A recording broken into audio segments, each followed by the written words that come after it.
Gênesis. Capítulo 7. Depois o Senhor Deus disse a Noé: Entre na barca, você e toda a sua família, pois eu tenho visto que você é a única pessoa que faz o que é certo.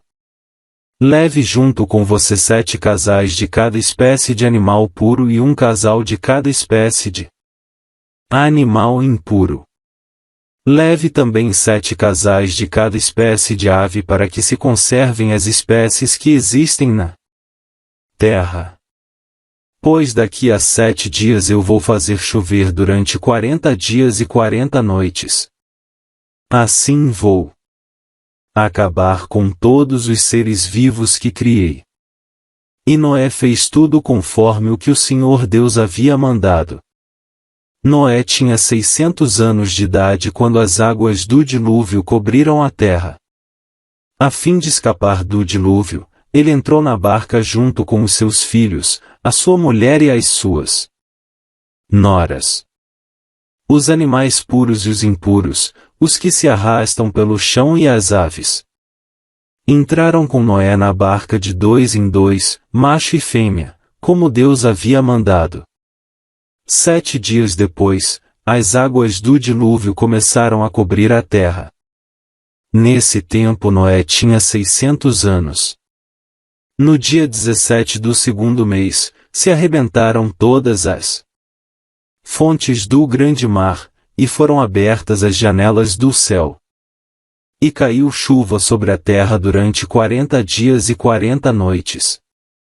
Nesse mesmo dia Noé e a sua mulher entraram na barca junto com os seus filhos Sem, Cã e Jafé e as suas mulheres.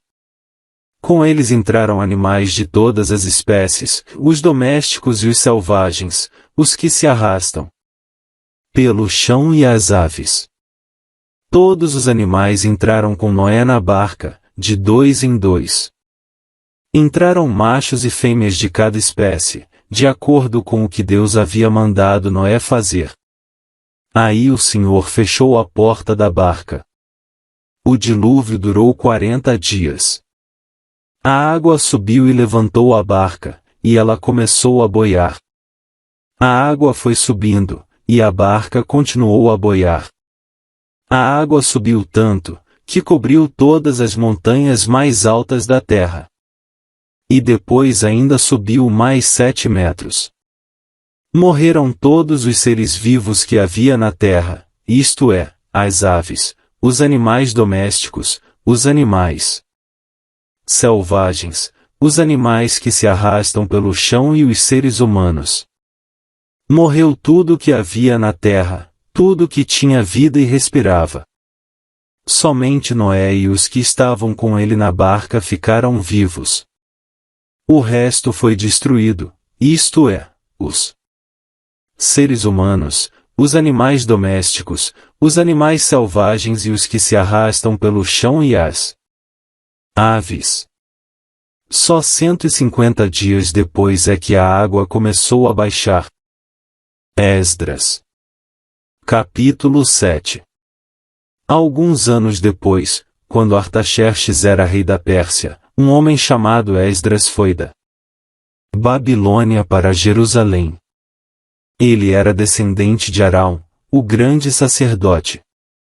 Esdras era filho de Seraías, neto de Azarias, e bisneto de Uquias. E os seus outros antepassados eram Salum, Adoc, Aitube, Amariá, Azarias, Meraiote, Zeraías, Uzi, Buqui, Abisua, Finéias e Eleazar, que era filho de Arão, o grande sacerdote. Esdras era mestre da lei e conhecia muito bem a lei de Moisés, dada pelo Senhor, o Deus de Israel. Ele foi falar com o rei Artaxerxes, e este lhe deu tudo o que pediu porque o Senhor abençoava Esdras. Assim Esdras foi da Babilônia para Jerusalém. Com um grupo de israelitas, entre os quais havia sacerdotes, levitas e músicos, guardas e servidores do templo. Isso foi no 7º ano do reinado de Artaxerxes. 8-9 Eles saíram da Babilônia no dia 1º do 1º mês, e com a ajuda de Deus, chegaram a Jerusalém no dia 1º do 5º mês. 8-9 Eles saíram da Babilônia no dia 1º do 1º mês, e com a ajuda de Deus, chegaram a Jerusalém no dia 1º do 5º mês.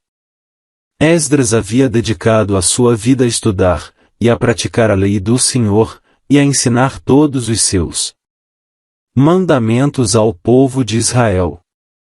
Esta é a cópia da carta que o rei Artaxerxes entregou ao sacerdote Esdras, o mestre da lei, que conhecia bem todas as leis e mandamentos que o Senhor tinha dado a Israel. Esta carta de Artaxerxes, o rei dos reis, é para o sacerdote Esdras, o mestre da lei do Deus do céu. Saudações. Ordeno que, de todo o meu reino, podem ir com você para Jerusalém todos os israelitas que quiserem, isto é, gente do povo, sacerdotes e levitas. Eu, o rei, junto com os meus 7 conselheiros, mando que você vá a Jerusalém e a Judá para ver se a lei do seu Deus, que lhe foi entregue, está sendo bem obedecida. Leve as ofertas de ouro e de prata que eu e os meus conselheiros queremos dar ao Deus de Israel, que tem o seu templo em Jerusalém. Leve também toda a prata e ouro que recolheu na província da Babilônia e as ofertas que o povo israelita e os seus sacerdotes deram para o templo do seu Deus em Jerusalém. Use esse dinheiro com cuidado, comprando com ele touros, carneiros, ovelhas, cereais e vinho, para oferecer no altar do templo de Jerusalém. Com o ouro e a prata que sobrarem, compre qualquer coisa que você e os seus companheiros quiserem, de acordo com a vontade do seu Deus. Os objetos que lhe foram dados para serem usados nos serviços do templo, você os entregará a Deus em Jerusalém. E qualquer outra coisa que precisar para o templo será paga pela tesouraria do rei. Eu, o rei Artaxerxes, ordeno a todos os tesoureiros da província do Eufrates Oeste que entreguem imediatamente ao sacerdote Esdras, o mestre da lei do Deus do céu, tudo o que ele pedir. Até no máximo 3.400 quilos de prata, 12.500 quilos de trigo, 2.000 litros de vinho, 2.000 litros de azeite e sal à vontade. Deverão ser cumpridas com todo cuidado as ordens que o Deus do céu der a respeito do seu templo, para que assim eu tenha certeza de que ele nunca ficará irado comigo nem com os meus descendentes que forem reis depois de mim. Vocês estão proibidos de cobrar qualquer imposto dos sacerdotes, dos levitas, dos músicos, dos guardas e servidores do templo ou de qualquer outra pessoa ligada a esse templo. E você, Esdras, usando a sabedoria que o seu Deus lhe deu, nomeie administradores e juízes para governarem todo o povo da província do Eufrates Oeste, isto é, todos os que conhecem as leis do seu Deus, e ensine essa lei aos que não as conhecem. Quem desobedecer às leis do seu Deus ou às leis do reino será castigado imediatamente e será morto, ou expulso do país, ou preso, ou as suas propriedades serão tomadas. Esdras disse: Louvado seja o Senhor, o Deus dos nossos antepassados, que pôs no coração do rei o desejo de honrar dessa maneira o templo do Senhor, em Jerusalém. Pois, sabendo que o Senhor estava comigo, criei coragem e conquistei a boa vontade do rei, dos seus conselheiros e de todos os seus oficiais poderosos. Assim o Senhor, meu Deus, me animou. E eu consegui convencer muitos chefes dos grupos de famílias de Israel a voltarem comigo para nossa terra. Mateus Capítulo 7. Não julguem os outros para vocês não serem julgados por Deus. Porque Deus julgará vocês do mesmo modo que vocês julgarem os outros e usará com vocês a mesma medida que vocês usarem para medir os outros. Por que é que você vê o cisco que está no olho do seu irmão e não repara na trave de madeira que está no seu próprio olho? Como é que você pode dizer ao seu irmão, e me deixe tirar esse cisco do seu olho, quando você está com uma trave no seu próprio olho? Hipócrita! Tire primeiro a trave que está no seu olho e então poderá ver bem para tirar o cisco que está no olho do seu irmão. Não deem para os cachorros o que é sagrado, pois eles se virarão contra vocês e os atacarão, não. Joguem as suas pérolas para os porcos, pois eles as pisarão. Peçam e vocês receberão, procurem e vocês acharão, batam, e a porta será aberta para vocês. Porque todos aqueles que pedem recebem, aqueles que procuram acham, e a porta será aberta para quem bate. Por acaso algum de vocês, que é pai, será capaz de dar uma pedra ao seu filho, quando ele pede pão? Ou lhe dará uma cobra, quando ele pede um peixe? Vocês, mesmo sendo maus, sabem dar coisas boas aos seus filhos. Quanto mais o Pai de vocês, que está no céu, dará coisas boas aos que lhe pedirem. Façam aos outros o que querem que eles façam a vocês, pois isso é o que querem dizer a lei de Moisés e os ensinamentos dos profetas.